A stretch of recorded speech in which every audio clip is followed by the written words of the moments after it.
Ça se résume à deux catégories. Il y a des gens qui viennent vous voir avec des problèmes et il y a des gens qui viennent vous voir avec des solutions. Et imaginez-vous, vous êtes à la place d'un responsable qui vous allez promouvoir dans votre entreprise. Est-ce que c'est les gens qui viennent vous voir avec des solutions, qui sont tout le temps en train de vous proposer d'améliorer les processus, les procédures, ou est-ce que c'est les gens qui systématiquement viennent vous voir soit avec des problèmes, soit ils sont eux-mêmes générateurs de problèmes? Bonjour les investisseurs, bonjour les investisseuses, bienvenue à un nouvel épisode de l'Académie des dividendes. Alors aujourd'hui, je vais vous parler du monde de l'entreprise et plus précisément de comment être promu en entreprise. En effet, dans ma chaîne, je parle beaucoup d'investissement, mais pour pouvoir investir, en fait, il faut épargner. Pour épargner, pour certains, on est salarié, donc il faut avoir un salaire et avoir un salaire qui est le plus haut possible pour pouvoir épargner un maximum. Aussi, ce que je vais vous parler en fait dans cet épisode, c'est comment en fait évoluer dans le monde de l'entreprise, comment être promu. Et je pense avoir une légitimité pour parler de ce point parce que je suis quelqu'un qui a commencé en fait dans une entreprise en tant qu'apprenti, donc vraiment le niveau le plus bas. Donc il faut savoir que j'ai fait mes études en Suisse et on peut faire un apprentissage, c'est-à-dire que vous faites des études de commerce par exemple comme moi et en même temps en parallèle vous travaillez dans une entreprise. En gros c'est un diplôme qui équivaut, donc je parle de l'apprentissage, peut-être au bac français, mais voilà c'est un bac professionnel où vous spécialisez déjà dans un métier. Et la spécificité du système suisse, c'est que vous pouvez faire ça à peu près pour tous les métiers. Donc il y a des apprentissages dans tous les métiers, y compris pour des métiers très bien valorisés, comme justement les employés de commerce. C'est l'apprentissage que j'ai fait. Vous pouvez travailler dans des assurances, des banques, dans des administrations. Et donc, vous voyez, j'ai fait mon apprentissage. Et en fait, je suis passé d'apprenti, donc dans l'entreprise où je travaille, au poste d'administrateur. Et au point de vue administratif, on va dire que c'est le poste le plus élevé qui existe dans cette entreprise. Donc actuellement, je suis administrateur d'un département. Donc ce département, il y a plus de 500 personnes et je gère un budget annuel de plus de 100 millions d'euros. Donc vous voyez, c'est vraiment beaucoup de responsabilités et j'ai pu faire tout ce parcours, donc vous voyez, vraiment en partant de tout en bas. Donc les conseils que je vais vous donner, c'est comment être promu en entreprise, comment on fait pour faire carrière. Alors en fait c'est assez simple, même si on ne le voit pas forcément, on pense que c'est compliqué, que ça dépend du hasard, de beaucoup de choses.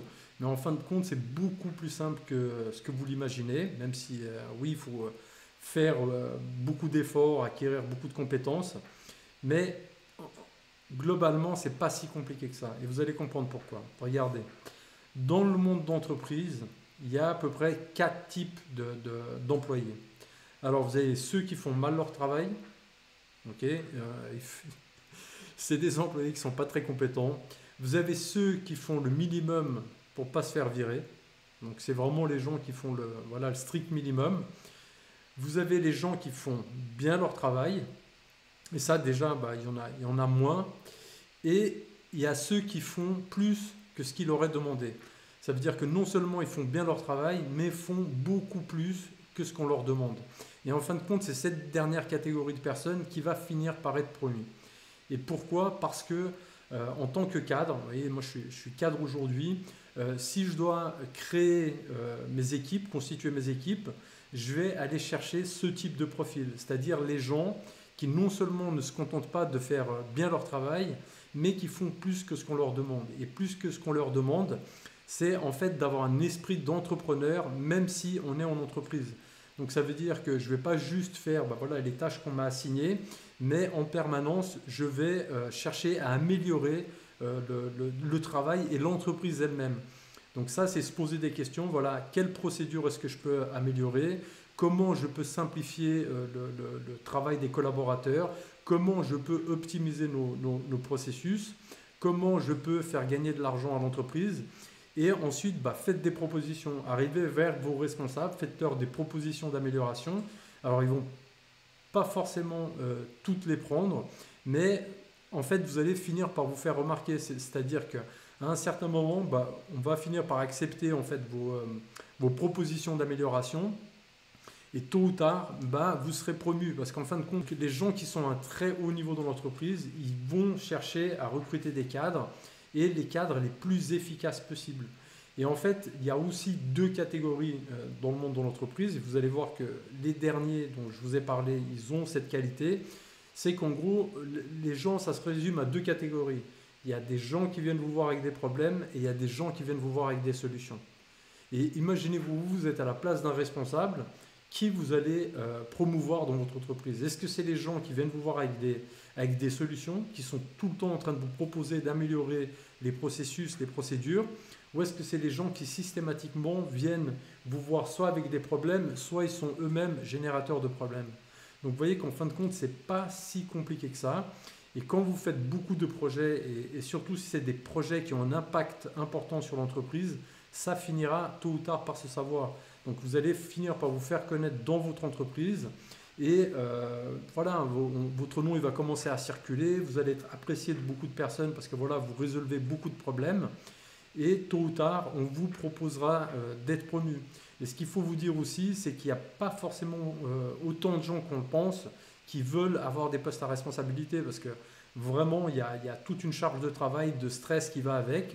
Et beaucoup de gens, vous discutez avec vos collègues, vous verrez que beaucoup sont contents en fait simplement de faire leur travail. Ils n'ont pas envie d'avoir des responsabilités, plus de stress. Moi, ça m'est arrivé d'aller voir des employés compétents pour leur proposer des promotions et puis ils les refusaient parce que, et ce que je comprends, je respecte, parce que ce n'est pas un objectif aussi de toujours aller plus haut, et puis, parce que vraiment, c'est des postes très compliqués. Hein. Si vous voulez avoir des journées tranquilles où vous faites vos 8 heures et puis pas trop de stress, oubliez ça. C'est vraiment, moi je compare ça aux sportifs de haut niveau. Vraiment, quand vous arrivez dans des postes de direction, c'est extrêmement compliqué, c'est extrêmement exigeant. Vous comptez plus vos heures, vous comptez plus le stress, vous gérez des problèmes du matin au soir. Donc, il faut aussi le vouloir. Après, c'est sûr que vous êtes payé en conséquence, vous êtes rémunéré en conséquence. Vous allez avoir vraiment des salaires très très élevés. Et quand je parle de très élevés, vous pouvez gagner autant que des ministres. Mais voilà, il y a toutes les contraintes qui vont avec et pas tout le monde le veut. Donc déjà, il y a une minorité de personnes qui veulent avoir ces postes. Ensuite, sur cette minorité de personnes qui veulent les avoir, c'est encore une minorité qui a les capacités pour avoir ces postes-là. Et donc, si vous faites partie de cette minorité qui apporte constamment des solutions à votre entreprise, il y a beaucoup de chances que tôt ou tard, vous soyez promu. Alors, vous pouvez avoir au-dessus de vous des chefs, des fois, qui prennent vos idées, puis vous voyez, ils se les approprient et puis font comme si c'était les leurs. Mais en fait, tôt ou tard, tout ça, ça finit par savoir. On finira par savoir que les idées venaient de vous, que les projets venaient de vous. Donc, ne vous découragez pas. Faites vraiment beaucoup de projets, proposez beaucoup d'améliorations à votre entreprise et vous allez voir que tôt ou tard, ça finit par payer et que vous pourrez être promu. Et si je vous en parle, c'est que voilà, on est dans une chaîne qui parle d'investissement, mais de tout ce qu'il y a autour des investissements. Et pour augmenter votre capacité d'épargne, il faut bien souvent augmenter son salaire. Pour augmenter son salaire, il faut être promu. Donc vous voyez, je traite la problématique dans son ensemble. Et en plus, comme j'ai vraiment une grosse expérience dans le monde de l'entreprise, je profite de la chaîne aussi pour vous partager ce savoir. Donc si ce genre d'idées, enfin de conseils vous intéresse, vous voyez, j'ai écrit un livre, je viens de le terminer récemment, qui s'appelle Agissez et devenez riche et qui parle de multiples aspects, dont cet aspect-là de comment être promu en entreprise. Donc là, j'ai fait qu'effleurer la question, je vais beaucoup plus loin dans le livre. Mais voilà, il y a différentes thématiques comme ça qui vous aideront en fait à augmenter vos revenus pour pouvoir épargner de plus en plus. Parce que je pense que certains d'entre vous, ils suivent un peu la chaîne et puis se disent « Ouais, mais ok, lui il peut mettre 1000 euros, 2000 euros par mois, donc c'est normal que son patrimoine, il augmente rapidement. » Mais voilà, tout ça ne s'est pas construit du jour au lendemain. C'est quelque chose que j'ai mis pratiquement 2 décennies à construire en fait, pour avoir cette situation et avoir cette capacité d'épargne. Et voilà, peu importe d'où vous partez, vous voyez, moi je suis parti comme apprenti, c'est possible, on peut le faire. Voilà, je vous donne beaucoup de conseils dans mon livre pour y arriver, mais c'est une façon de montrer aussi que voilà, c'est vraiment possible, ouvert à tout le monde. Il suffit de faire les bonnes choses et puis vous y arriverez. Donc voilà, j'espère que cette vidéo vous aura plu. Pensez à mettre un petit pouce, un petit like, ça aide la chaîne pour le référencement. Et je vous dis à très bientôt les investisseurs et les investisseuses.